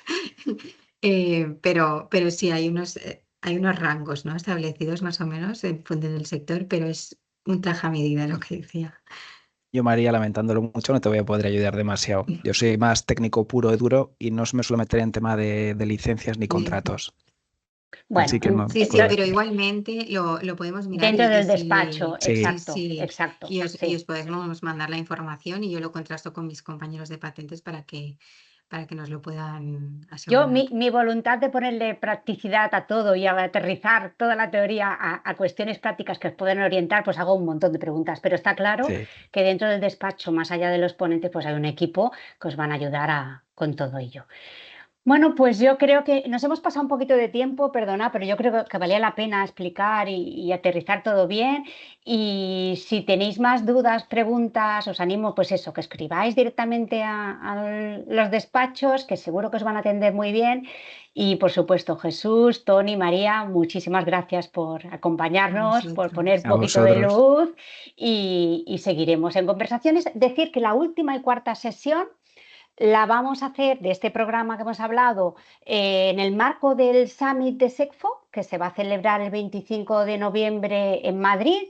Y por tanto, pues todos aquellos que tengáis interés en asistir al Summit, en la web de SECFO, os podéis registrar. En breve pondremos, aún está aterrizada la agenda, el programa cerrado, pero en breve mi compañera lo tendrá, con lo cual les animo que os escribáis allá en la web a ese evento. Por lo demás, muchísimas gracias, Emili y todos los demás que habéis asistido y aguantado hasta el final, que hemos alargado un poquito. Y nada, que tengáis un feliz fin de semana a todos. Muchísimas gracias. Igualmente, muchas Chao. gracias. Gracias.